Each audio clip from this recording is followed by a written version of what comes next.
வாழ்க வளமுடன். பேராசிரியர் டாக்டர் துரை லோகநாதனின் இன்றைய வாழ்வியல் சிந்தனையில் சிறுகதையானது எண்ணங்கள் மாறினால் என்னும் தலைப்பு. சேலம் காட்டூர் கிராமத்தில் வசிக்கும் செல்லப்பன் என்பவர் அங்குள்ள நகர்ப்புற சர்க்கரை ஆலை ஒன்றில் ஏவலராக பணிபுரிந்து வந்தார். மிகவும் ஏழ்மையான குடியில் தோன்றியவர். சிக்கன வாழ்வில் மகிழ்வுடன் வாழ்பவர். வரவுக்கு ஏற்ப அகலக்கால் வைத்திடாமல் மனைவி மகனுடன் திட்டமிட்டு இல்லறம் நடத்தினார். எல்லளவும் சுயமரியாதையை இழக்கக்கூடாது என்பதே அவரது வாழ்வின் நோக்கமாகிய இலட்சியம். பட்டினி கிடந்தாலும் கடன்பட்டு துயிலக்கூடாது என்பதில் கொள்கை பிடிப்பு உடையவர். திறமையால் உழைப்பால் எதனையும் சாதிக்கலாம் என்றே சொல்லி சொல்லி வாழ்ந்திடாமல் தன் மகன் மாணிக்கத்திற்கும் தான் ஒரு எடுத்துக்காட்டாய் காட்டூரில் திகழ்ந்தார் என்றே சொல்ல வேண்டும். தன் குழந்தைக்கும் மாணிக்கம் என்றே பெயர் சூட்டியதால் அவரின் வாழ்வின் போக்கை அறியலாம். செல்லப்பன் இவ்வாறு என்றால் அவன் வாழ்விற்கு உறுதுணையான அவனது மனைவி முத்துலட்சுமியும் அவனை விட எண்ணம் சொல் செயலில் உயர்ந்தேன் என்றாள். விளையும் பயிர் முளையிலே தெரியும் என்றபடி மாணிக்கமும் கல்வியில் அதிக நாட்டம் உடையவனாக விளங்கினான். தகுதி மேம்பாட்டால் அரசினர் வழி அவனுக்கு கல்விக்கு உரிய யாவும் கிடைத்தன. கல்வியில் தடை ஏதும் இல்லாமல் பெற்றோர்களுக்கு அதிக சுமையை ஏற்படுத்தி தராமல் தன் திறமையால் உயர் பட்டங்களையும் பெற்றான். திறமைமிகு அவனை தேடி வேலை வாய்ப்பும் காட்டு வீட்டின் அவனது கதவை தட்டி அழைத்தது என்றே சொல்லலாம். அரசினர் பொதுநலப்பணித்துறையில் அவனுக்கு ஏற்ற பதவியும் கிடைத்தது. இவற்றையெல்லாம் கண்ட அறிந்த ஊர் மக்களும் உறவினர்களும் வியந்தே போயினர்.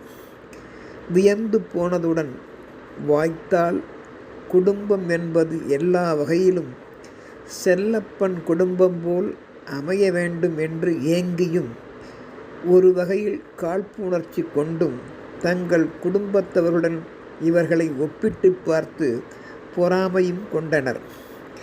ஏழையாக இருந்தாலும் செல்லப்பன் சிக்கன வாழ்வாள் நேர்மையால் திறமையால் நிம்மதியுடன் வாழ்கின்றான் என்று எவரும் எண்ணும்படி மகிழ்ந்து வாழ்ந்தான். சில பணக்கார உறவினர்கள் செல்லப்பன் வாழ்வின் இரகசியத்தை உணர்ந்திட நேரில் முத்துலட்சுமியை புகழ்வது போல் மனதுள் ஏங்கி தவித்திடுவர்.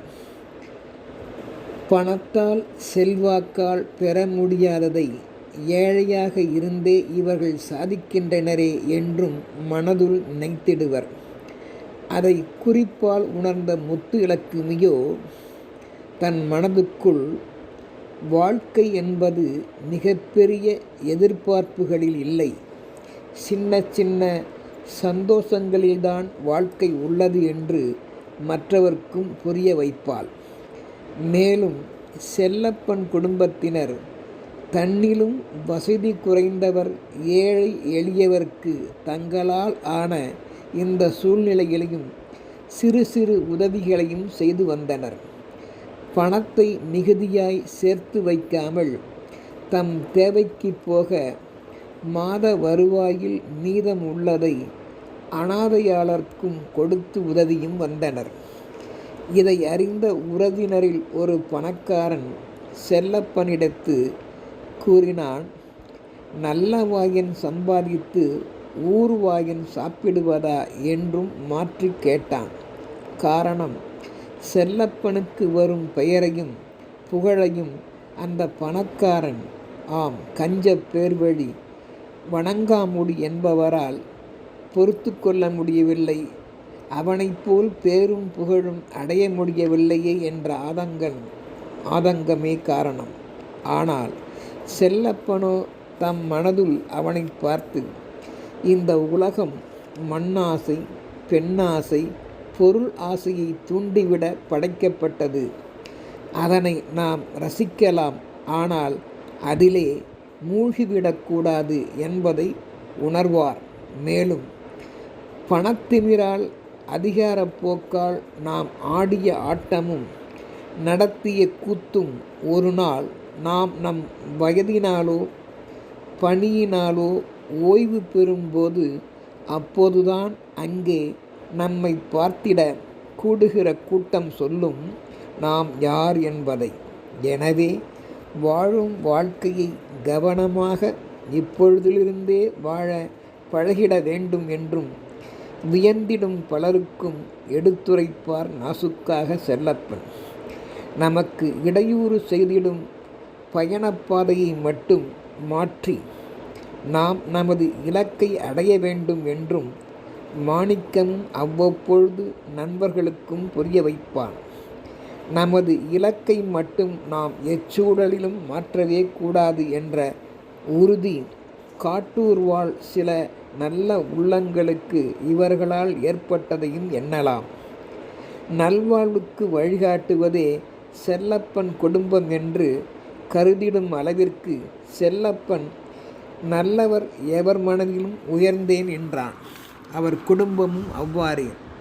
மேலும் பொறாமைப்பட்ட பல்வேறு எண்ணங்களை உடைய காட்டூர் வாழ் சில மனிதர்களுக்கும் அவர்களின் சந்தேகங்களை போக்கும்படியாக முத்துலட்சுமியும் தாம் கற்ற கல்வியால் அன்னை தெரசாவின் பொன்மொழிகளையும் எடுத்துரைத்து பிறர்க்கு உதவிடும் மனப்பான்மையை தூண்டிவிடுவாள், புரிய வைப்பாள்.